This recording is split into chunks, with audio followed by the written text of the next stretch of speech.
Assalamualaikum warahmatullahi wabarakatuh. Waalaikumsalam warahmatullahi wabarakatuh. Alhamdulillah wassalatu wassalamu ala sayyidina Rasulillah sayyidina wa maulana Muhammad ibn Abdullah wa ala alihi wa sahbihi wa mawala. La haula wa la quwwata illa billah, amma ba'du. Bapak-bapak, ibu-ibu, saudara-saudara kaum muslimin rahimakumullah. Pada akhirnya yang gaiblah yang menentukan. Bertahun-tahun ngelancong, emang jodoh seret nggak jadi.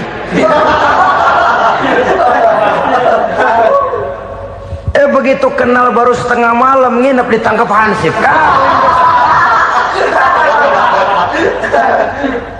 Hal-hal semacam itu kadang-kadang kita berpikir suuzon, gilet, perempuannya cakep banget, lakinya rebek amat.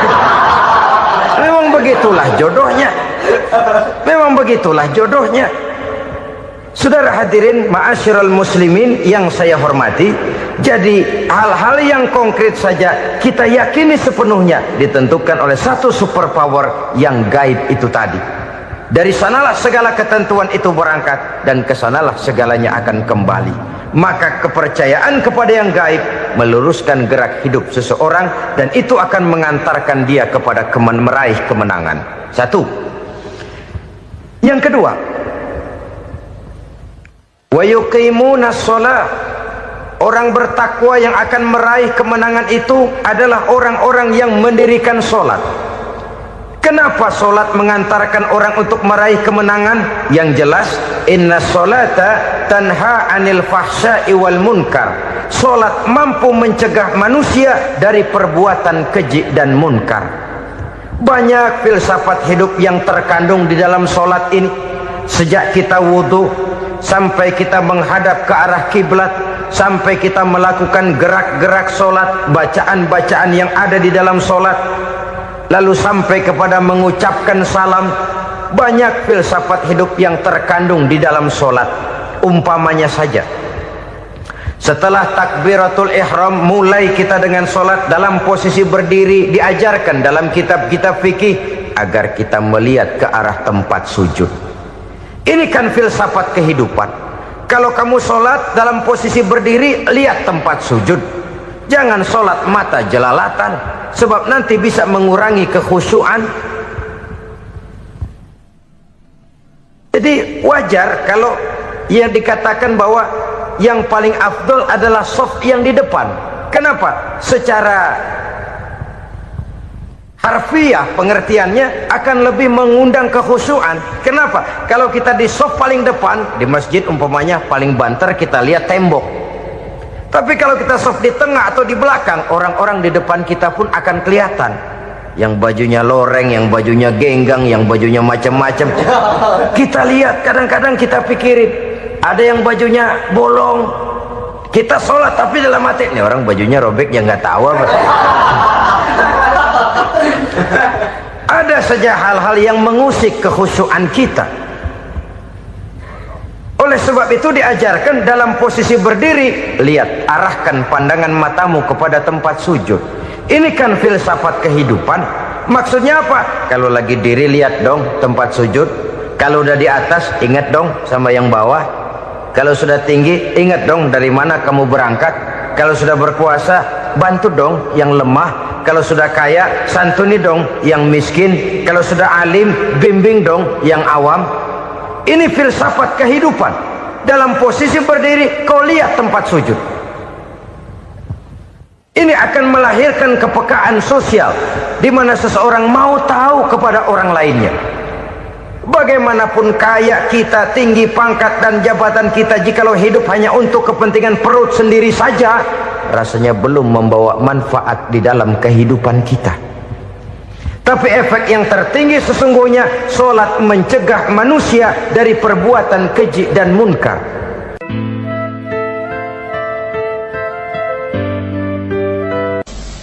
Bapak-bapak, ibu-ibu, saudara-saudara kaum muslimin rahimakumullah. Di dalam kehidupan kita sebagai seorang muslim, minimal 5 kali dalam sehari semalam kita mendengar seruan untuk mendirikan solat yang disebut azan. Ada kalimat menarik di dalam kalimat azan itu, yakni seruan hayya 'alal falah, marilah menuju kepada keberuntungan, marilah meraih kemenangan. Seruan ini adalah kecenderungan dari setiap manusia, apapun warna kulitnya. Artinya, setiap orang dalam hidup selalu ingin meraih dan mencari kemenangan. Kemenangan akan melahirkan kepuasan batin, dan kepuasan batin memberikan kebahagiaan. Sedangkan kekalahan melahirkan penderitaan batin, dan penderitaan batin menjerumuskan seseorang di dalam berbagai bentuk kerugian. Jikalau inilah seruan azan, maka masalahnya ialah apa yang menyebabkan kita meraih kemenangan. Al-Quranul Karim memberikan tuntunan dan ajaran kepada kita bahwa orang-orang yang memperoleh kemenangan itu tidak lain adalah orang-orang yang bertakwa. Hanyalah mereka yang bertakwa kepada Allah Subhanahu wa ta'ala pada akhirnya akan tampil sebagai pemenang. Lalu siapa orang yang bertakwa itu? Dijelaskan dalam awal-awal Al-Baqarah, orang yang bertakwa yang akan meraih kemenangan. Pertama, allazina yu'minuna bil ghaib, yaitu orang-orang yang beriman kepada yang gaib, percaya bahwa ada alam yang gaib, alam yang abstrak, alam yang tidak bisa dijangkau oleh salah satu daripada panca indera kita. Mereka percaya dan beriman kepada adanya malaikat, beriman kepada adanya iblis dan jin, beriman kepada adanya alam kubur, beriman kepada adanya alam mahsyar, beriman kepada adanya alam akhirat, beriman kepada adanya sorga dan neraka. Beriman bukan cuma sekedar beriman dalam ucapan bibir saja, tetapi beriman yang nilai iman itu mampu mewarnai gerak dan gaya hidupnya. Iman yang meresap sampai ke tulang sumsum, kemudian memberikan dampak positif di dalam kehidupan manusia. Alam, kita tahu, adalah sesuatu yang selain Allah, dan Allah bukanlah alam. Apapun namanya selain daripada Allah, itu adalah alam. Alam pada hakikatnya terbagi menjadi dua. Ada alam syahadah, alam nyata, alam konkret, alam yang bisa dijangkau oleh salah satu indera kita. Kemudian ada alam ghaib, alam yang tidak bisa dijangkau oleh panca indera kita, alam metafisika, alam abstrak, alam yang wajib kita imani keberadaannya. Kita percaya bahwa malaikat itu ada, kita percaya kepada jin, bahwa jin itu ada, kita percaya kepada adanya iblis dan setan. Bukan percaya kepada iblis dan setannya, percaya bahwa iblis dan setan itu ada. Itu termasuk salah satu daripada sifat orang yang bertakwa kepada Allah. Saudara-saudara kaum muslimin rahimakumullah, kecenderungan pembangunan yang lebih bersifat materialistis biasanya menggeser aspek kehidupan rohani. Orang berpikir empiri, dan dalam pola pikir yang demikian maka alam gaib tidak lagi mendapat perhatian. Aspek kehidupan yang bersifat rohaniah malah mulai ditinggalkan. Akibatnya terjadilah kepincangan di dalam kehidupan kita. Pernah ada satu pengalaman pribadi dalam perjalanan kembali ke tanah air. Dalam pesawat di sebelah kanan saya duduklah seorang Jerman namanya Heiner Simonsen. Iseng saya ajak kenalan, saya ajak ngobrol, saya tanya dia. Saya bilang, Mas Henner ini, kalau pesawat yang kita tumpangi ini jatuh ke bawah, kira-kira apa yang bakal terjadi, Mas? Dia bilang, kita semua akan mati. Begitu? Iya. Oke. Apa itu mati? Tanya saya. Dia bilang, untuk tahu apa itu mati, kita harus tahu lebih dahulu apa itu hidup. Saya pikir nih bule bisa ngomong juga.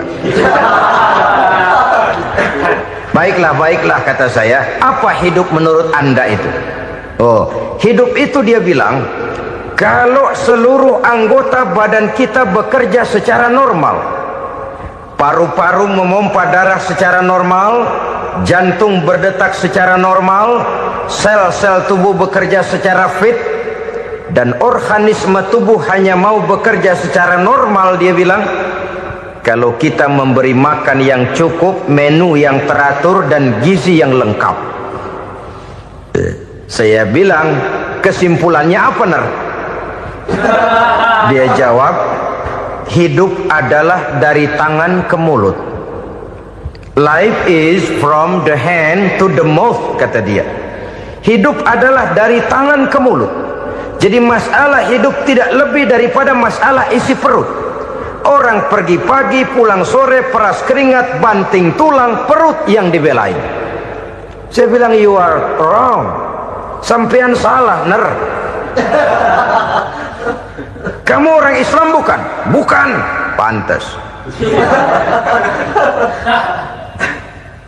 Kenapa saya salah? Dia bilang, ya jelas salah. Salahnya di mana? Kamu ini manusia. Kalau hidup cuma dari tangan ke mulut, saya bilang, kambing di kampung saya juga begitu pikirannya, Ner. Itu kambing di kampung saya, asal perutnya kenyang, sudah hidup dia. Perkara besok bagaimana, lusa prospeknya macam mana, bulan depan ada apa, kambing nggak pernah mikir. Di kampung saya kambing juga pikirannya begitu. Kamu Kristen ya? Tadinya. Loh kok tadinya, lalu apa sekarang kamu ini? Dia bilang, sekarang saya netral. Saya tidak beragama, tapi saya percaya kepada Tuhan sebagai pencipta alam. Saya ingat benar dia bilang, I haven't any religious, but I believe to God as the creator of the world. Kenapa bisa netral begitu, Ner? Habis saya bingung katanya. Islam bilang Islam baik, Kristen bilang Kristen baik, Hindu Buddha bilang Hindu Buddha baik, semua agama baik. Saya netral sekalian, nggak beragama. Yang penting saya percaya kepada Tuhan. Saya bilang, Ner, kamu ini kayak orang mau beli celana, lalu bingung. Yang satu bilang Levi's bagus, yang satu bilang Blue Jean hebat, yang satu bilang Wool England hebat. Celana ini hebat, celana itu bagus, celana ini hebat. Semua celana bagus, kamu bingung. Akhirnya netral, tidak pakai celana. Itu juga salah. Saya pikir-pikir, kemudian saya melihat bahwa dua pola berpikir Henner ini nampaknya sudah mulai menggejala di lingkungan masyarakat bangsa kita. Disadari atau tidak, secara jujur kita harus berkata, dua pola pemikiran Henner ini mulai berkembang di tengah masyarakat bangsa kita. Pertama, pola pikir materialisme. Hidup adalah dari tangan ke mulut. Masalah hidup tidak lebih masalah isi perut. Itu yang perlu dibela, dan disitulah arti kehidupan. Pergi pagi, pulang sore, peras keringat, banting tulang untuk mempertahankan perut. Kalau sudah kemari cara orang berpikir, maka buat apa percaya kepada yang gaib? Untuk apa sholat? Untuk apa puasa? Untuk apa zakat? Untuk apa menghadiri majelis taklim? Tanpa kepercayaan kepada yang gaib, hidup berjalan menurut alur empiris dan materialis. Kalau sudah ke sana cara orang berpikir, biasanya orang lalu cenderung menghalalkan segala cara. Hanyalah orang yang percaya bahwa akhirat ada. Hanyalah orang yang percaya bahwa alam kubur itu ada. Hanyalah orang yang percaya bahwa malaikat itu ada, hidupnya akan lebih terarah dan terkendali. Karena kepercayaan kepada yang gaib yang merupakan fase daripada kehidupan setelah hidup yang sekarang ini, mewarnai gerak pribadi seseorang di dalam dia melakukan kegiatan hidupnya.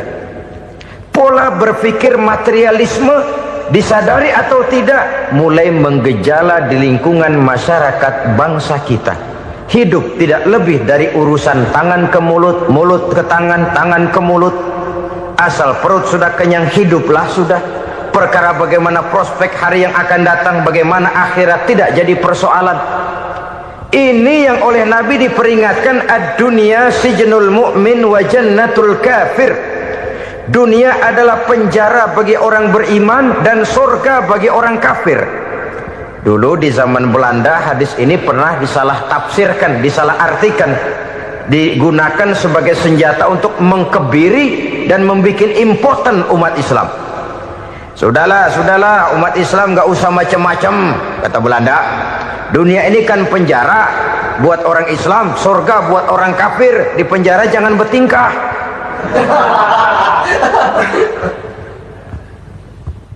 Pengertiannya tidak begitu. Dunia adalah penjara bagi orang mukmin. Artinya dalam kehidupan dunia seorang mukmin tidak bebas memperturutkan hawa nafsunya. Di penjara hawa nafsunya. Sebaliknya surga bagi orang-orang kafir. Buat orang kafir surgalah dunia ini. Mereka bebas memperturutkan hawa nafsunya, dilarang tidak terlarang, dicegah pun tidak tercegah. Mereka hidup menurut alur bisikan nafsu mereka sendiri. Kemudian bila ajal datang, maut merenggut nyawa, selesailah surganya sampai di situ. Maka bagi orang-orang yang tidak percaya kepada adanya akhirat, kepada adanya alam gaib, surganya sebatas umurnya. Sekali lagi, surganya sebatas umurnya. Bila umur selesai, ajal pun datang merenggut nyawa, selesailah sudah surganya sampai di situ. Alangkah pendeknya perjalanan orang-orang yang tidak percaya kepada alam gaib ini. Bagi kita mukmin, jikalau kita mampu memenjarakan hawa nafsu, kita bisa bahagia di dunia ini. Dan Islam memang tidak menyuruh kita sengsara di dunia. Raih dunia, kejar dunia, gapai dunia sebagai alat untuk mencapai kebahagiaan di akhirat nanti. Hidup adalah satu perjalanan panjang yang terbentang sejak kita terlahir dari alam rahim sampai kepada alam akhirat nanti. Andai kata kita gagal meraih kebahagiaan di dunia, toh kita masih punya akhirat. Tapi jangan jadi dalil yang melemahkan semangat. Biarin dah kita di dunia kebelangsak, yang penting akhirat. Akhirnya dunia benar-benar kebelangsak. Bagaimana dunia ini bisa kita raih, dan bagaimana meraih dunia untuk menunjang kepentingan akhirat nanti. Yang kedua, dari pikiran Heiner yang saya lihat menggejala di lingkungan masyarakat bangsa kita, timbulnya manusia-manusia netral. Seolah-olah Tuhan yes, agama no. Sama Tuhan percaya, agama ogah. Tuhan ngangguk, giliran agama godeng.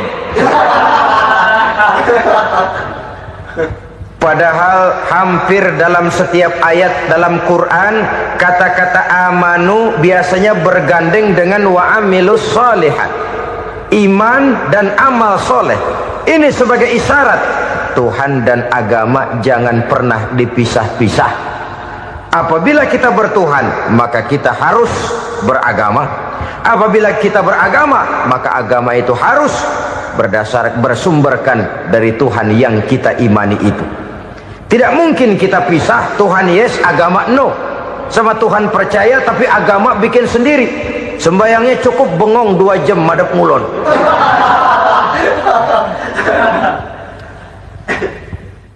Saudara-saudara kaum muslimin rahimakumullah. Jadi dengan demikian, agama yang kita akui merupakan unsur mutlak di dalam pembangunan sekarang ini, merupakan bagian dari kehidupan yang menuntun kita bahwa di balik alam nyata ini, di balik alam syahadah ini ada alam gaib.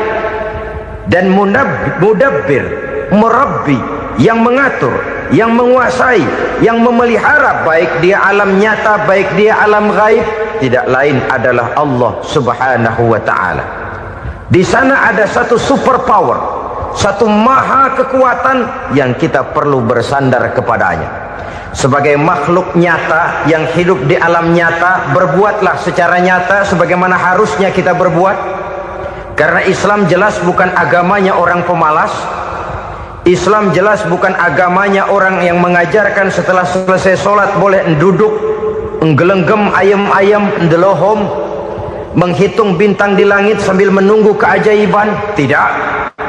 Islam adalah agama yang mengajarkan apabila sholat sudah selesai kamu kerjakan, bertebaranlah di permukaan bumi, cari karunia Tuhanmu. Jangan hidup berpangku tangan menunggu keajaiban. Karena hidup bukan undian. Jangan berharap untung besar tanpa mau peras keringat. Tapi di sebalik itu toh kita juga harus yakin bahwa di sisi usaha nyata yang kita lakukan ada satu super power, satu maha kekuatan gaib yang menentukan berhasil dan tidaknya usaha kita. Kepercayaan kepada hal semacam inilah yang mendorong kita untuk mempunyai sandaran vertikal, agar jikalau usaha ini berhasil kita tidak lupa diri dan lupa daratan. Jikalau usaha ini gagal kita tidak putus asa dan buruk sangka, tidak cupik pandangan dan sempit hati, tapi mampu melihat persoalan dengan kacamata putih sambil husnuzon kepada Allah Subhanahu wa ta'ala. Kita percaya malaikat itu ada yang namanya Raqib dan Atid, mengawasi gerak hidup kita sampai kepada gerak hati kita. Ini memberikan sugesti agar kita berhati-hati, tidak sejengkal tanah pun kita bisa berlindung dari pengawasan Raqib dan Atid. Ada Munkar Nakir yang akan menyoal kita di alam kubur. Ada malaikat Malik penjaga neraka, ada malaikat Ridwan yang menjaga surga. Kita percaya kepada adanya jin, kita percaya kepada adanya setan, iblis. Percaya kepada adanya, bukan mempercayai si setan, si iblis lalu menjadikannya sebagai teman. Tidak. Percaya bahwa mereka itu ada dan merupakan makhluk Allah yang gaib yang diciptakan Allah Azza wa Jalla. Kepercayaan kepada alam gaib memberikan motivasi terhadap gerak lahir manusia, sehingga dengan motivasi kepercayaan kepada yang gaib, gerak lahir jadi lebih terarah, jadi lebih terpelihara. Pernah seseorang bertanya, "Pak, apakah adanya akhirat bisa dibuktikan secara ilmiah?" Saya bilang tidak bisa, tidak bisa. Kenapa? Karena yang berangkat nggak pernah pulang kemari lagi. Kalau dia pulang kemari bisa kita tanya bagaimana enak di sono. Cuma secara moral saya katakan, lebih beruntung orang yang percaya kepada akhirat daripada yang tidak. Sekarang saudara percaya akhirat ada, lalu saudara baik-baik di dunia, sholat, puasa, zakat, menolong orang lain, menebarkan kebajikan. Saudara mati, andai kata akhirat tidak ada, toh dalam hidup saudara sudah berbuat baik, paling tidak nama saudara akan dikenang sebagai orang baik. Sebaliknya, saudara percaya, kata saya, bahwa akhirat tidak ada, lalu hidup semau-maunya, tenggelam dalam maksiat dan munkarat, menentang Allah, tidak mau ruku dan sujud, lalu saudara mati, kemudian akhirat ada, ayo mau apa? Bekal tidak punya. Jadi secara moral lebih beruntung orang yang percaya kepada adanya akhirat daripada yang tidak percaya. Dan itu alam gaib yang tidak bisa dibuktikan secara eksat. Jangankan untuk membuktikan seperti itu, dalam kehidupan sehari-hari saja yang kita rasakan tidak selalu berbentuk toh. Angin, bagaimana sih bentuknya angin? Kita tidak tahu. Merah, buktinya kalau dikerok merah. Yang merah itu kulit, yang kulit kita bukan anginnya. Sakit, rasa sakit itu ada, tapi bagaimana bentuk sakit kita nggak pernah tahu. Kalau kita makan cabai pedas, bagaimana bentuk pedas itu tidak ada, tapi rasa ada. Bentuk pedas hijau, cabenya bukan pedasnya. Tidak semua yang kita rasakan bisa kita gambarkan dalam bentuk yang konkret. Oleh karena itu, sekali lagi bahwa kepercayaan kepada alam yang gaib mampu memberikan satu sugesti yang menata kehidupan seseorang lebih lurus, lebih terarah, dan lebih terkendali. Maka wajar kalau kepercayaan kepada yang gaib mengantarkan seseorang untuk meraih kemenangan. Kenapa? Dia percaya kepada yang gaib, bahwa akhirat ada, bahwa alam kubur ada, bahwa pertanggungan jawab itu ada. Maka dia lalu tidak hidup saenae udele dewe, gitu loh. Tidak hidup menurut seleranya sendiri, terarah, teratur. Ini cirinya yang pertama. Orang bertakwa yang akan meraih kemenangan, mereka beriman, mereka percaya kepada yang gaib. Bahkan hal-hal konkret saja selalu berangkat dari yang gaib. Saudara-saudara, para remaja, para pemuda sekarang ini tidak pernah tahu toh siapa yang akan jadi teman hidup saudara. Kita bisa saja ngerancang, mentargetkan, tapi toh akhirnya yang namanya jodoh bukan kekuasaan kita. Rezeki di luar kemampuan kita. Begitu juga ajal, maut, jodoh, ajal adalah contoh-contoh konkret bahwa pada akhirnya yang gaiblah yang menentukan. Bertahun-tahun ngelancong, emang jodoh seret, nggak jadi.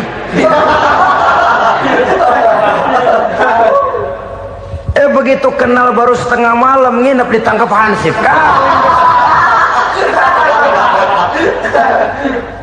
Hal-hal semacam itu kadang-kadang kita berpikir suuzon, gilet, perempuannya cakep banget, lakinya rebek amat. Memang begitulah jodohnya. Memang begitulah jodohnya. Saudara hadirin ma'asyiral muslimin yang saya hormati, jadi hal-hal yang konkret saja kita yakini sepenuhnya ditentukan oleh satu superpower yang gaib itu tadi. Dari sanalah segala ketentuan itu berangkat dan kesanalah segalanya akan kembali. Maka kepercayaan kepada yang gaib meluruskan gerak hidup seseorang dan itu akan mengantarkan dia kepada meraih kemenangan. Satu. Yang kedua, wa yuqimuna shalah. Orang bertakwa yang akan meraih kemenangan itu adalah orang-orang yang mendirikan sholat. Kenapa sholat mengantarkan orang untuk meraih kemenangan? Yang jelas, inna sholata tanha anil fahsya'i wal munkar. Sholat mampu mencegah manusia dari perbuatan keji dan munkar. Banyak filsafat hidup yang terkandung di dalam sholat ini. Sejak kita wudhu sampai kita menghadap ke arah kiblat, sampai kita melakukan gerak-gerak sholat, bacaan-bacaan yang ada di dalam sholat, lalu sampai kepada mengucapkan salam. Banyak filsafat hidup yang terkandung di dalam sholat. Umpamanya saja, setelah takbiratul ihram mulai kita dengan sholat dalam posisi berdiri, diajarkan dalam kitab-kitab fikih agar kita melihat ke arah tempat sujud. Ini kan filsafat kehidupan. Kalau kamu sholat dalam posisi berdiri, lihat tempat sujud. Jangan sholat mata jelalatan, sebab nanti bisa mengurangi kekhusyuan. Jadi wajar kalau yang dikatakan bahwa yang paling afdol adalah shaf yang di depan. Kenapa? Secara harfiah pengertiannya akan lebih mengundang kekhusyuan. Kenapa? Kalau kita di shaf paling depan di masjid umpamanya paling banter, kita lihat tembok. Tapi kalau kita shaf di tengah atau di belakang, orang-orang di depan kita pun akan kelihatan. Yang bajunya loreng, yang bajunya genggang, yang bajunya macam-macam. Kita lihat, kadang-kadang kita pikirin, ada yang bajunya bolong. Kita sholat tapi dalam hati, nih orang bajunya robek, yang nggak tahu apa. Ada saja hal-hal yang mengusik kekhusyuan kita. Oleh sebab itu diajarkan dalam posisi berdiri, lihat, arahkan pandangan matamu kepada tempat sujud. Ini kan filsafat kehidupan. Maksudnya apa? Kalau lagi diri lihat dong tempat sujud. Kalau udah di atas ingat dong sama yang bawah. Kalau sudah tinggi, ingat dong dari mana kamu berangkat. Kalau sudah berkuasa, bantu dong yang lemah. Kalau sudah kaya, santuni dong yang miskin. Kalau sudah alim, bimbing dong yang awam. Ini filsafat kehidupan. Dalam posisi berdiri, kau lihat tempat sujud. Ini akan melahirkan kepekaan sosial, di mana seseorang mau tahu kepada orang lainnya. Bagaimanapun kaya kita, tinggi pangkat dan jabatan kita, jikalau hidup hanya untuk kepentingan perut sendiri saja, rasanya belum membawa manfaat di dalam kehidupan kita. Tapi efek yang tertinggi sesungguhnya, solat mencegah manusia dari perbuatan keji dan munkar. Perbuatan keji dan munkar, walaupun kelihatannya mendatangkan uang, membawa keuntungan, tapi itu keuntungan semu, keuntungan sementara. Dengan menipu orang lain kita bisa dapat untung, tapi tidak membawa berkah, dan itu adalah kerugian besar dalam kehidupan kita. Maka untuk meraih kemenangan harus dimulai dengan membentuk kepribadian yang tegar, memiliki sandaran vertikal yang langsung kepada Allah Subhanahu wa ta'ala, dan itu hanya bisa kita tempuh melalui jalur ibadah formal yang sudah ditentukan Allah, yakni solat yang 5 waktu. Untuk memperkuat itu ada solat-solat sunnah, rawatib, nawafil sebagai terminal kontrol cadangan untuk memelihara stabilitas temperatur batin di dalam kita berhubungan dengan zat yang maha gaib, yaitu Allah Subhanahu wa ta'ala. Orang sering bertanya, Pak, itu tetangga saya nggak sholat, duitnya nggak habis-habis, Pak. Nggak sholat tapi mobilnya tambah terus, nggak sholat tapi usahanya makin maju.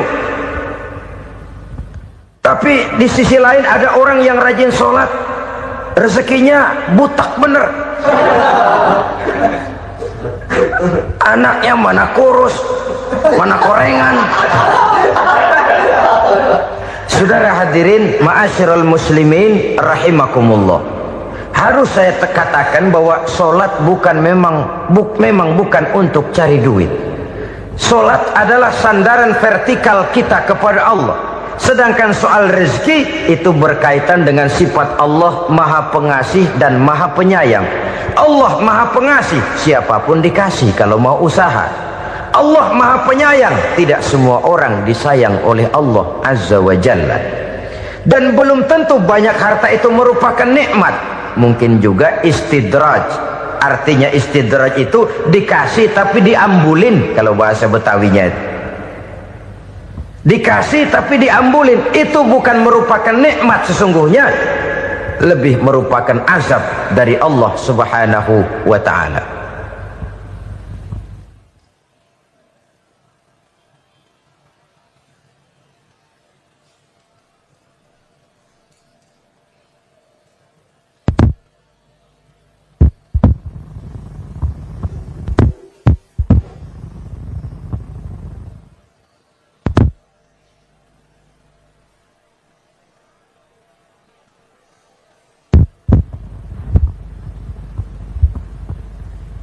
Agama mempunyai sistem solat, dan kita umat Islam telah dituntun oleh Allah Subhanahu wa ta'ala yang wajibnya 5 kali dalam sehari semalam mendirikan solat, dan itu tentu berada dalam jangkauan kemampuan manusia.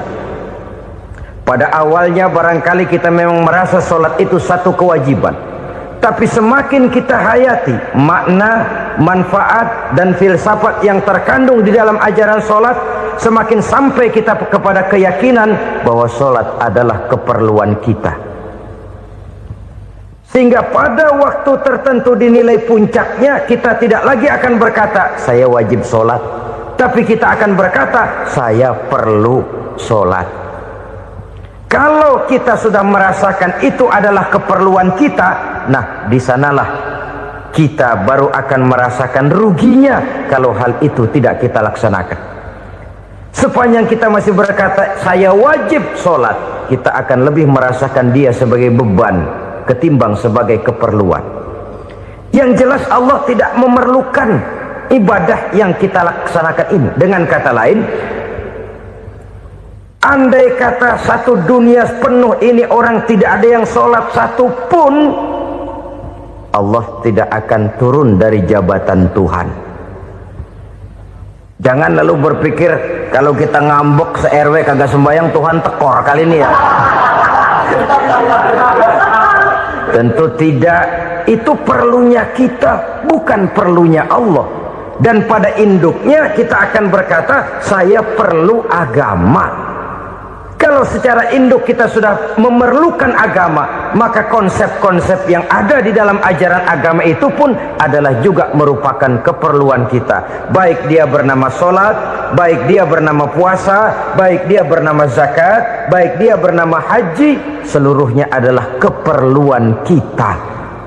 Dan sesuatu yang kita perlukan apabila tidak kita laksanakan akan melahirkan kerugian di dalam kehidupan. Jangan heran kalau kita membaca riwayat perjalanan hidup para salafus soleh, orang-orang soleh. Ada yang tahajud sampai 100 rakaat, ada yang sholat malam kakinya sampai bengkak. Kita sekalinya bengkak biri-biri. Ada yang sholat membaca surah dalam Al-Quran sampai khotam Quran. Kok mau? Mereka sudah merasakan itu keperluan. Itu saja soalnya. Satu saat pun jikalau kita merasa bahwa itu keperluan saya, kita pun akan melaksanakan seperti itu. Keperluan saya dalam kehidupan. Inilah yang kedua. Yang ketiga, orang bertakwa yang akan meraih kemenangan itu, wa mimma razaqnahum yunfikun. Mereka membelanjakan sebagian daripada rezeki yang diberikan Allah kepada mereka.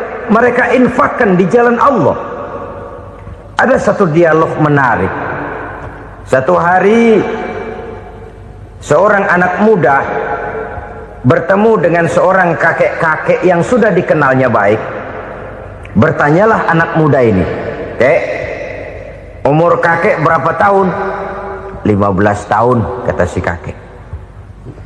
Anak kakek berapa orang? 1. Harta kakek berapa banyak? 15 juta. Si anak muda ini bengong. Lalu protes, "Kok kakek bohongin saya?" "Kenapa?" "Saya tahu umur kakek 70 tahun. Kenapa ngaku 15? Saya tahu anak kakek 5. Kenapa bilang 1? Saya tahu kakek miliuner, miliaran uang kakek. Kenapa ngaku cuma 15 juta? Begini, kata si kakek tadi. Benar, umur saya 70 tahun. Tapi dari umur yang 70 tahun itu baru 15 tahun terakhir ini saya merasakan ibadah kepada Allah. Meninggalkan maksiat, jauh dari segala macam munkarat. Maka yang 15 tahun inilah yang benar-benar saya rasakan sebagai umur saya. Benar anak saya 5, tapi yang 4 susah diatur. Cuman 1 rasanya nih yang bakal jadi si buah hati belahan jantung pelanjut cerita penerus sejarah. Cuma 1 ini yang saya harapkan, yang akan jadi anak soleh, yang akan membuat saya menerima pensiunan pahala. Kalau yang 4 apek dah, nggak ada harapan. Yang 1 nyekek botol melulu. Oh begitu, iya. Lalu kenapa kakek bilang harta kakek cuma 15 juta padahal saya tahu kakek uangnya miliaran, depositonya banyak? Ya karena 15 juta itulah yang saya ingat yang pernah saya belanjakan di jalan Allah. Saya merasa itulah harta saya yang sebenarnya. Yang miliaran yang saya simpan di bank kelak, kalau satu saat saya mati, akan jadi rebutan di antara anak-anak saya. Iya kalau anak saya soleh kayak yang 1 ini. Kalau yang 4 tadi udah tulen dia bakal berantem dah berebut tuh. Jadi 15 juta yang saya belanjakan di jalan Allah inilah yang saya merasakan benar-benar harta saya yang sesungguhnya. Dialog ini patut menjadi bahan renungan kita bersama. Diberikan kita umur 40, 50, 60, 70, 80. Berapa tahun dari umur yang diberikan itu yang jalan mulus, yang kita gunakan untuk melaksanakan ibadah? Banyak harta kita simpan di bank, di lemari, di dompet, di tas. Tapi berapa yang sudah kita depositokan di jalan Allah yang akan menemani kita di hari kita kembali nanti? Maka orang bertakwa yang akan meraih kemenangan, wa mimma razaqnahum yunfikun, mereka membelanjakan sebagian dari rezeki yang diberikan Allah di jalan Allah subhanahu wa ta'ala. Ma'asyiral muslimin rahimakumullah, zahirnya memang kita memberikan kepada orang lain, tapi hakikatnya kita menyimpan untuk diri kita sendiri. Kita memberikan kepada yatim piatu 25.000, zahirnya kita memberikan si yatim, hakikatnya kan kita cuma nyimpan. Saya berikan, titip kepadamu, ini untuk saya di akhirat. Kau boleh belikan baju, kau boleh belikan untukmu makan, kau boleh bayarkan sekolahmu, ini untuk saya. Hakikatnya kita nyumbang masjid 1 juta, zahirnya kita berikan kepada panitia masjid, tapi hakikatnya kan cuma titip 1 juta ya, untuk saya di alam kubur nanti. Silahkan kau boleh belikan semen, ini uang, belikan besi, belikan pasir, saya cuma sekedar titip untuk kepentingan saya. Hakikatnya kita cuma sekedar menitip. Sebagaimanapun pada hakikatnya, apapun yang kita miliki dalam kehidupan kan cuma sekedar hak guna pakai, bukan hak milik mutlak. Harta kita, rumah kita, kendaraan kita, kebun kita, pabrik kita, hak guna pakai saja. Hak milik mutlak cuma untuk Allah subhanahu wa ta'ala. Saudara-saudara kaum muslimin rahimakumullah, ini yang ketiga. Kemudian yang keempat, orang-orang bertakwa yang akan meraih kemenangan, allazina yu'minuna bima unzila ilaika, mereka yang beriman, mereka yang percaya kepada apa yang telah diturunkan kepadamu Muhammad, ay Al-Quran, yakni Al-Quranul Karim. Setelah percaya kepada yang gaib, mendirikan solat, kemudian menginfakkan sebagian dari rezeki yang diberikan Allah, mereka juga lalu percaya kepada yang diturunkan terhadap Nabi, yaitu tidak lain Al-Quranul Karim. Sekali lagi di sini, percaya bukan hanya sekedar percaya saja, tetapi percaya lalu menjadikan Al-Quran itu sebagai pedoman hidup. Sebab memang Al-Quran itu adalah GBHM, garis-garis besar haluan muslim. Apa yang harus kita lakukan, apa yang harus tidak kita lakukan, bagaimana mestinya kita bertingkah laku dan berbuat, seluruhnya tercantum di dalam Al-Quranul Karim. Itu sebabnya ketika satu hari Aisyah ditanya bagaimana akhlak Rasul, beliau menjawab, kana Rasulullah sallallahu alaihi wasallam khuluquhul Quran. Akhlak daripada Rasulullah tidak lain adalah Al-Quran. Jawaban simpel ini memberikan gambaran bahwa keseluruhan daripada konsepsi Quran sudah diterjemahkan dalam kehidupan Rasulullah sallallahu alaihi wasallam. Karena kita tahu akhlak adalah keseluruhan dari gerak hidup manusia. Sejak ia berpribadi, berumah tangga, bertetangga, bermasyarakat, sampai kepada berbangsa dan bernegara, Al-Quran tetap memberikan sentuhan nilainya. Oleh karenanya, orang-orang yang bertakwa adalah orang-orang yang menjadikan Al-Quran sebagai pedoman dalam kehidupannya. Dan kita yakini Al-Quran diturunkan kepada Nabi Muhammad bukan merupakan produk Nabi Muhammad. Isi dan redaksinya langsung dari Allah subhanahu wa ta'ala. Kemudian cirinya yang kelima, orang bertakwa yang akan meraih kemenangan itu, wa ma unzila min qablika, tidak hanya sekedar percaya kepada yang diturunkan terhadap Nabi Muhammad yaitu Al-Quran, mereka juga percaya kepada apa yang pernah diturunkan kepada para nabi, kepada para rasul sebelum Nabi Muhammad.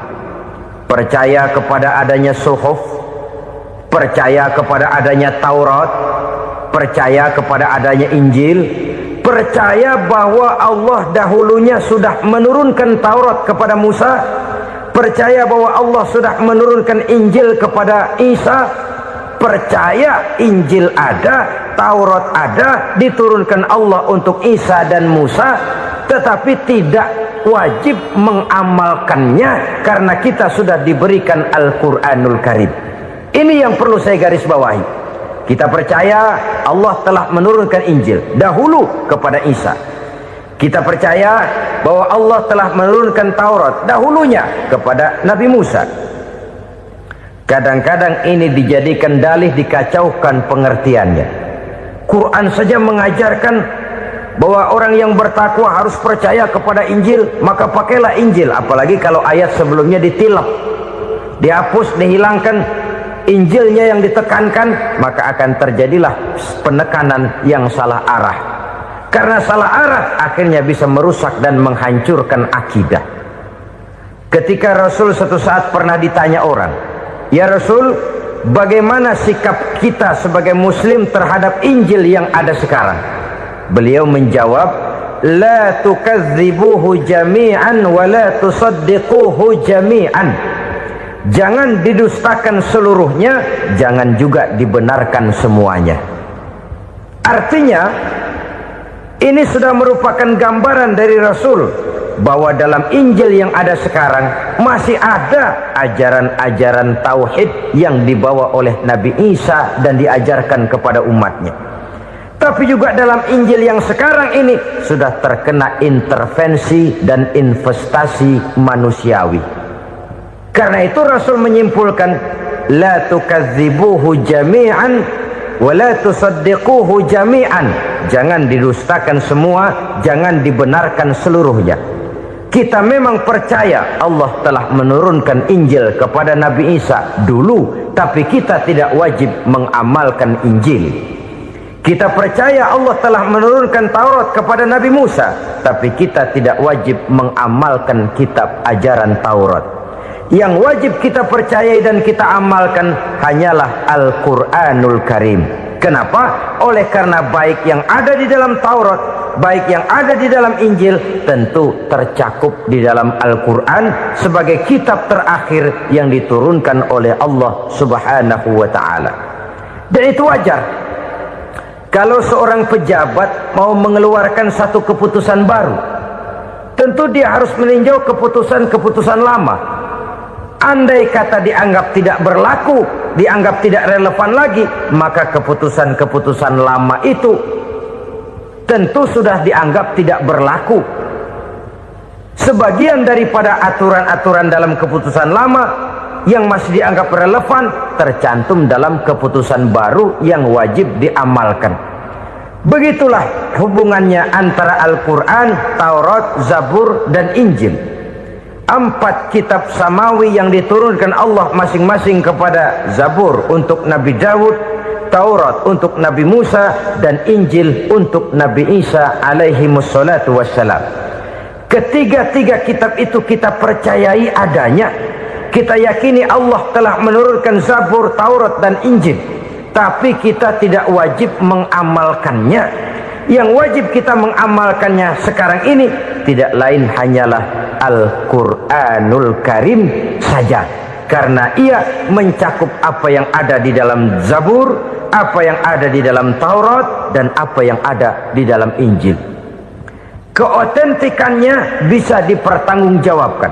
Ya, tapi kan Nabi Muhammad sudah mati 14 abad yang lalu, dan di zaman beliau Al-Quran kan belum dikodifikasikan, belum ditulis. Bagaimana keotentikannya bisa dipertanggungjawabkan? Mudah saja. Allah berjanji, "Inna nahnu nazzalna dzikra wa inna lahu lahafizun." Kami yang menurunkan Al-Quran dan kami yang akan menjaga dan memeliharanya. Allah turunkan Quran, Allah menjaganya.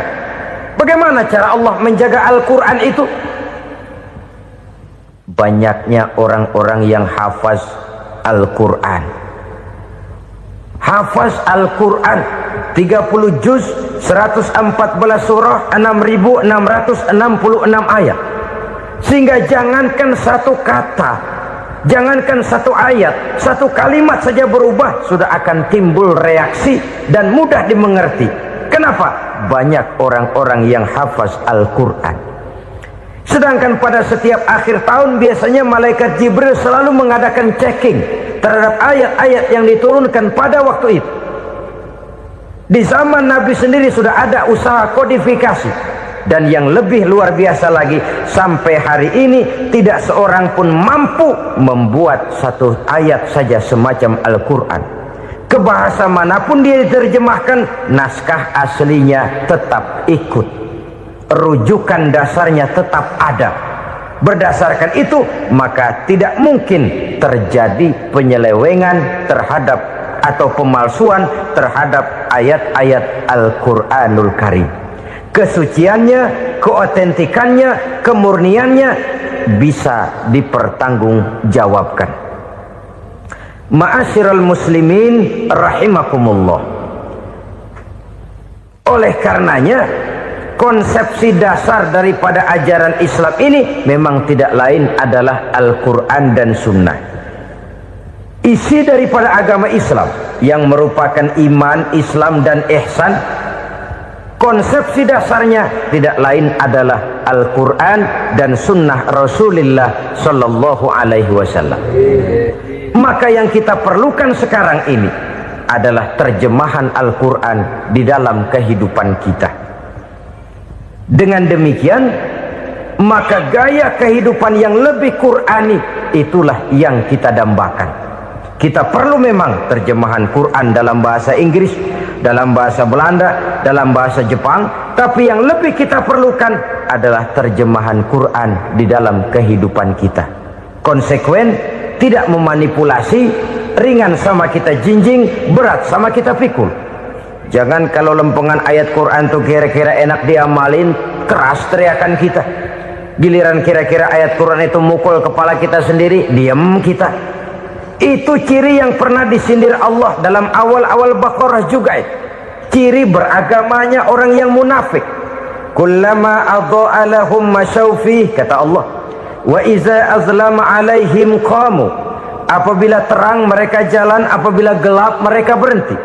Artinya kalau kira-kira di Islam nguntungin, rame-rame pada teriak Islam. Tapi ketika diminta untuk berjuang, ketika dituntut untuk berkorban, rame-rame mengundurkan diri. Nasib agama tidak ubahnya seperti daun pisang yang dikait orang di tepi jalan lantaran tak berpayung di ketika hari hujan. Manakala hujan usailah sudah, daun itu pun dicampakkan di tepi jalan, diinjak pula orang nan lalu. Artinya orang menjadikan agama cuma sebagai lipstick, decoration only, tidak konsekuen. Hanya pada saat-saat kelihatannya Islam membawa keuntungan, rame-rame orang teriak-teriak tentang Islam. Tapi jikalau diminta berjuang, jikalau dituntut untuk berkorban, biasanya rame-rame juga mengundurkan diri. Jangan heran kalau mayoritas hitungan kita, tapi minoritas peranan kita. Kuantitas kita dalam jumlah, tapi dalam kualitas kita lebih sering jadi penonton daripada jadi pemain. Padahal itu sangat tidak boleh terjadi. Umat Islam di Indonesia harus bangkit. Umat Islam di Indonesia harus sadar akan keberadaannya. Tidak boleh hanya jadi penonton berpangku tangan. Karena memang agama kita juga mengajarkan untuk konsekuen di dalam menjabarkan ajaran-ajaran daripada agama kita. Kita sering menjadi jatuh menjadi umat yang lemah. Oleh karena kita ini tidak pandai menggalang kebersamaan yang diakibatkan tidak konsekuennya kita. Diistilahkan bahwa umat Islam di dalam menggalang kebersamaannya itu harus seperti orang main sepak bola. Saudara-saudara kan tahu orang main sepak bola itu. Orang main sepak bola, kalau pertandingan belum dimulai sih silakan saja kumpul di luar lapangan, atur strategi yang baik. Tapi kalau pertandingan sudah dimulai, turun ke lapangan hijau, jangan kumpul terus. Ada sepak bola gotong royong, mundur-mundur rame-rame, depan ke depan kumpul melulu mainnya. Kalah. Orang main sepak bola itu ya harus ada penyerang tengah, harus ada penjaga gawang, harus ada strikernya, harus ada kiri luarnya, kanan dalamnya yang jadi backnya. Posisi boleh bermacam-macam, tapi yang penting saling ngoper untuk menggolkan gawang lawan.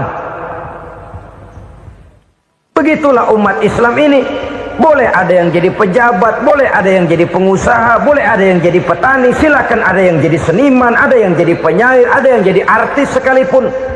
Tapi kalau sudah berhasil menguasai bola, jangan lupa operannya. Operan itu yang langka. Kita ini muslim kadang-kadang kalau sudah memegang menguasai bola, kalau belum mau mampus, belum mau ngoper. Nanti kalau sudah nggak punya bola, baru mau ngoper. Kalau sudah dengar-dengar mau dekat pensiun, baru mau jihad, baru mau berjuang, baru mau ngurus pesantren. Tanda tangan sudah tidak laku, memo sudah tidak dihargai, baru mau berjuang. Kemarin kemana mas? Kita tidak pandai memanfaatkan posisi. Dengan kata lain, kalau kembali kepada persoalan kita, konsekuensi kita terhadap agama yang kita anut ini belum ideal. Kita masih lebih sering berislam ini pada saat-saat yang menurut perhitungan kita membawa keuntungan. Tapi kalau diminta berjuang, dituntut berkorban, yang itu pun hakikatnya adalah untuk kepentingan kita juga. Allah tidak pernah menuntut kita untuk jihad bagi kepentingan Allah, itu tidak. Berjuang menegakkan agama Allah, apakah untuk kepentingan Allah? Tidak. Untuk kepentingan kita. Sebab nilai-nilai jihad itu pada akhirnya akan membawa kita kepada satu kebahagiaan. Setidaknya kalau tidak di dunia, tentu di akhirat sebagai syahid. Oleh karena itu, pada bagian akhir ini saya ingin mengajak, marilah kita konsekuen. Sekali kita berkitabkan Al-Quranul Karim, mari dia kita jadikan pedoman. Jangan cuma kita jadikan sebagai penghias dinding, pelengkap rumah, bahwa di rumah kita ada Al-Quran, tapi yang baca kecoa. Habis pada bolong tuh Quran. Yang penting kan punya Quran, ditaruh di pintu rumah. Biar apa? Biar kuntilanak kagak masuk katanya. Ya apa itu nasib Quran? Cuma kerjanya jaga pintu, ngusir kuntilanak, ngusir memedi. Bagaimana kita hidup menurut tuntunan Al-Quran? Kadang-kadang tidak pernah menjadi masalah bagi kita. Maka bagaimanakah Al-Quran akan mungkin membawa keberkahan dalam hidup kalau ajarannya kita injak-injak dalam keseharian kita? Mewujudkan gaya hidup yang lebih Qurani, itulah yang akan kita rintis di dalam kehidupan kita, bertahap, step by step, menurut kemampuan yang ada pada kita. Jika jalan ini tidak bisa kita selesaikan, percayalah akan ada generasi penerus yang akan melanjutkan usaha dan cita-cita mulia itu. Jadi percaya kepada Taurat, percaya kepada Injil, sekadar percaya Allah dahulunya sudah menurunkan itu, tapi kita tidak wajib mengamalkannya. Kenapa? Generasi Injil masa berlakunya sudah kedaluarsa. Taurat masa berlakunya sudah kedaluarsa. Injil pernah berlaku untuk orang Nasrani di zaman Nabi Isa. Taurat pernah berlaku untuk orang Yahudi di zaman Nabi Musa. Setelah generasinya berlalu, datang Rasul penutup yang membawa Al-Quranul Karim. Maka Al-Quran itulah yang berlaku menjadi pedoman sampai hari akhir nanti. Jangan jauh dari Al-Quran, karena apabila ini kita lakukan, maka kita akan kembali kepada satu gaya hidup yang jauh dari tuntunan agama, dan itu artinya kita akan semakin jauh untuk meraih kemenangan. Saudara-saudara kaum muslimin rahimakumullah. Yang keenam, yang terakhir, orang-orang bertakwa yang akan meraih kemenangan itu wabil akhirati hum yuqinun. Mereka percaya, mereka yakin seyakin-yakinnya akan adanya hari akhir, di mana seseorang akan mempertanggungjawabkan seluruh perbuatannya di dalam hidup ini, dan tidak ada satu perbuatan yang bagaimana kecilnya sekalipun yang tersembunyi dalam pandangan manusia yang tidak akan dibukakan persoalannya di mahkamah Qadi Rabbul Jalil di akhirat nanti.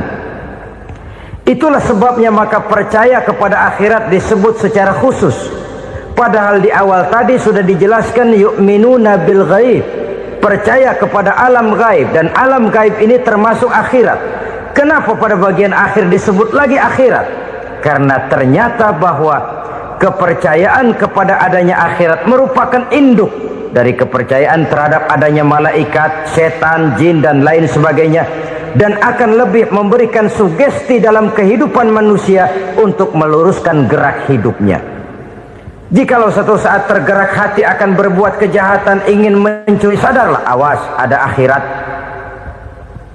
Sebab kalau kita cuma teriak awas ada polisi, itu cuma tertunda sementara. Begitu polisi meleng, embat. Kalau kita ingin berbuat jahat cuma berteriak awas ada hansip, cuma sementara ketika hansip itu ada. Tapi kalau ceritanya awas ada akhirat, mau menyeleweng awas ada akhirat, mau berjudi awas ada akhirat, mau mencuri awas ada akhirat. Keyakinan yang akan meluruskan gerak hidup manusia sehingga gerak itu jadi lebih terarah dan terkontrol, tidak merugikan baik diri sendiri, lebih-lebih orang lain. Ternyata bahwa kepercayaan kepadanya adanya hari akhirat sanggup menjadi sumber daya kontrol dari kehidupan manusia, sehingga ia tidak terjebak dalam perbuatan maksiat dan munkarat. Saudara-saudara kaum muslimin, inilah saja yang kita bicarakan pada pertemuan kali ini. Semoga Allah subhanahu wa ta'ala memberikan kekuatan zahir dan batin kepada kita untuk dapat meraih kemenangan dengan beriman kepada yang gaib, mendirikan solat, membelanjakan sebagian dari rezeki yang diberikan Allah, percaya kepada Al-Quran, beriman kepada kitab-kitab yang diturunkan sebelum Al-Quran, lalu meyakini adanya hari akhirat. Terima kasih atas segala perhatian, mohon maaf atas segala kekurangan. Usikum wa nafsi bitaqwallah. Wassalamu alaikum warahmatullahi wabarakatuh. Waalaikumsalam warahmatullahi wabarakatuh. Alhamdulillah, la hawla wa la quwwata illa billah, amma ba'du. Bapak-bapak, ibu-ibu, saudara-saudara kaum muslimin rahimakumullah. Yang celakanya lagi, lahirlah budaya jilat menjilat, upeti dan lain sebagainya, asal tujuan bisa tercapai. Sementara itu yang miskin ingin cepat menjadi kaya, sedang yang kaya ingin menjadi lebih kaya lagi. Kalau boleh tidak hanya sekedar dia saja yang kaya, anaknya harus kaya, cucunya tidak boleh miskin dan kere, bahkan cucu daripada cucunya pun harus jadi orang-orang kaya. Ini keinginan yang wajar. Setiap orang tua tentu tidak ingin meninggalkan anak cucunya dalam keadaan miskin dan terlunta-lunta. Yang tidak wajar kalau keinginan itu membuat orang lalu menghalalkan segala macam cara, menyalahgunakan fasilitas yang dimilikinya, apalagi kalau dia berada dalam satu posisi di mana seharusnya dia memberikan contoh dan keteladanan. Maka akibatnya timbullah krisis wibawa, yang dari krisis wibawa ini mengendorlah disiplin. Sesungguhnya orang lalai, orang tidak mau berdisiplin karena di mukanya, di matanya, dalam pandangannya tidak ada lagi orang yang dianggapnya berwibawa. Dan wibawa itu hilang oleh karena orang merasa tidak ada keteladanan yang patut dijadikan contoh dalam kehidupannya. Inilah sesuatu yang kurang dirasakan di zaman kita sekarang ini. Bukan kurangnya teori, bukan kurangnya segala macam kaedah dan dalil, tetapi yang kita rasakan sekarang ini kurangnya contoh dan keteladanan dari orang-orang yang seharusnya memberikan contoh dan keteladanan ini.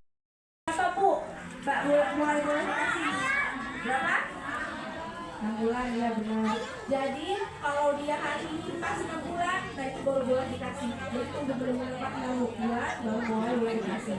Nah untuk MPASI ini ya ibu-ibu itu ada kelas pembedanya, ada tahapan-tahapannya. Jadi tidak boleh sembarangan. Nah, kita saya jelasin dulu untuk yang tahap awal yaitu 6 bulan. Untuk anak bayi umur 6 bulan itu nggak perlu banyak-banyak komunikasinya, karena itu baru kan, itu hanya permulaan pengenalan terhadap tekstur makanan. Jadi 2 sampai 3 sendok saja. Nah, makanan teksturnya itu seperti apa sih? Nah, mungkin ibu udah pada tahu makanan sari kayak gitu. Ada yang pernah buat makanan sari buat anaknya? Ya, jadi makanan nasi yang disaring. Nah, itu tekstur yang benar Tunggu dulu, nih. ya masih kan jalan. Nah, jadi cukup dikasih 2 sampai 3 sendok saja. Tapi jangan nasi aja ya Bu, campur dengan telur, campur dengan wortel, tetapi disaring bersamaan dengan nasi. Nah, Oh iya, balita ketinggalan balita. sari itu Iya, pembajikan deh ya. sampai Oh. bulan ya Bu, 6 sampai 8 bulan. Bajakan halang mana? Ada nggak anaknya umur 7 bulan? Ya iyalah. Udah dikasih makanan sari ya Bu ya? Bagus. Oke, nah terus selanjutnya untuk usia 8 sampai 10 bulan. 8 sampai 10 bulan itu dia mulai dikasih makanan lunak. Makanan lunak tahu nggak Bu? Nasi tim, nah nasi tim, terus caca-caca sedikit. Nah itu boleh dikasih ke anak usia 8 sampai 10 bulan. Tapi jangan lupa ya ibu-ibu harus lengkap, harus pakai lauknya telur, dan jangan lupa protein nabatinya. Tahu nggak protein nabati apa? Awas ngambur Dari tahu. Betul. Protein nabati tempe, tahu. Jadi jangan lupa tempe tahunya juga, karena protein itu kita ada 2 ya, hewani dan nabati, dan itu harus mencukupi dua-duanya. Jadi jangan sampai hanya salah satu aja, jadi dua-duanya dikasih. Jangan lupa biaya sayur ya. Nah untuk selingan itu buah Bu, buah itu juga jangan lupa kita pakai buah yang teksturnya lunak. Tahu nggak biasanya pakai buah apa untuk anak usia bayi? Nah, supaya alpukat, buah-buahan juga boleh untuk anak-anak bayi sekitar 10 bulan. Nah kalau udah mulai 10 sampai 12 bulan, nah itu mulai boleh dikasih nasi tim biasa. Jadi kayak nasi tim dapur si Caca, nah itu boleh dikasih nasi lunak kayak gitu. Nah terus boleh dikasih telur, boleh dikasih ayam. Kan biasanya ayam itu agak susah ya untuk bayi karena dia udah serang. Jadi biasanya kalau udah umur 10 bulan kan gigi udah mulai nunggu banyak, nah itu boleh mulai dikasih. Nah tapi ibu harus hati-hati ya, karena ada beberapa makanan yang manipulasi, contohnya kayak udang, yang laut. Nah sebenarnya alergi itu timbul tidak pasti ya ibu. Kalau kita bisa mulai pengenalannya itu dikasih udang sedikit dulu. Jadi kalau semuanya itu kasih makanan ke bayinya udang, itu jangan langsung banyak gitu. Dikit saja supaya tahu dia alergi. Udang dia cuma Palembang. Bangun ya. Udang. Tapi kalau udah usia 1 tahun, kita mulai boleh makanan keluarga. Makanan keluarga itu makanan seperti kita biasa Bu. Nasi Yang dibungkus mau ya. telur, sayur, tempe. Nah itu Ya. mulai boleh. Nah di sini ada nggak? Ada buru-buru. Iya, biar berburu habis, berburu pulang. Pakai nasi biasa? Bukan ya. Tapi mau makannya banyak nggak? Sapuin. Iya. Kebanyakan anak saat ini Yang ini gua hamil. agak sulit. Nah, kita sudah dari dulu tentu harus terus berusaha Kamu di mana, Badal? supaya anak-anak Dalam pusat itu aku sholat. ini Sini lah. Di Gumul ya nih. Cipta Gara. Cipta Sari ini. Hari di sana. Sama gua Cipta Sari sebelah jalan. Berapa pekan? Tiga pekan. Tiga pemangku. Kamu Cipta Sari, arah Pas musola ke pinggir jalan. Ini kamu keluar arah kanan musola. Pas. Yang sari merah nggak? Iya. Nggak apa-apa 1.000.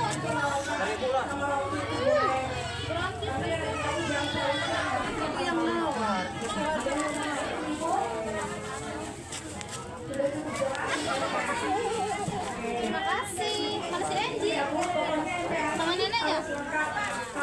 nasi, ada sayur, ada lauk hewani, lauk nabati, dan juga buah. Supaya ketujuh. Oh, ini kita arah loh ditanya.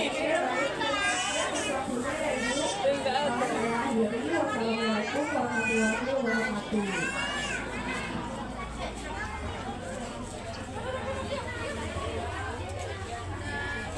Untuk yang belum daftar, mohon daftar dulu karena dipanggilnya sesuai. Ayo Bu, masuk Bu, masuk. Masuk. Masuk aja Bu. Masuk aja ke dalam. Oh iya maaf Pak. Maksud saya baik Pak. Mau jemput ini. Maksud saya baik Pak, jangan di jalan. Pak, dipanggil Pak. Pak. Bapaknya payah deh. Bapaknya payah deh. Ibu hamil di sini Bu. Bu.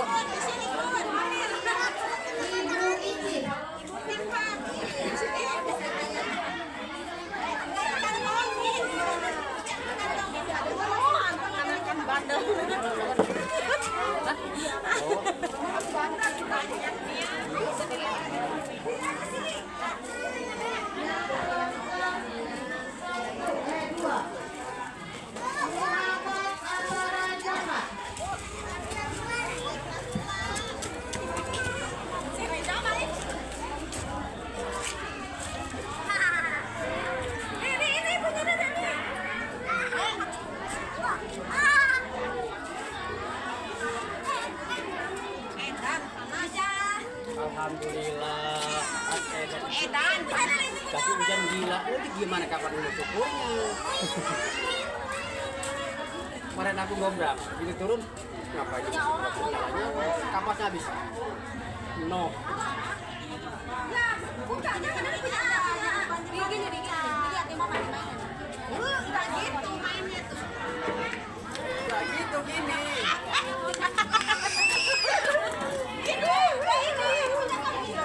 Untuk bayi yang baru lahir umur 1 bulan 2 bulan dibolehkan untuk ke dalam bulan karena mau diimunisasi.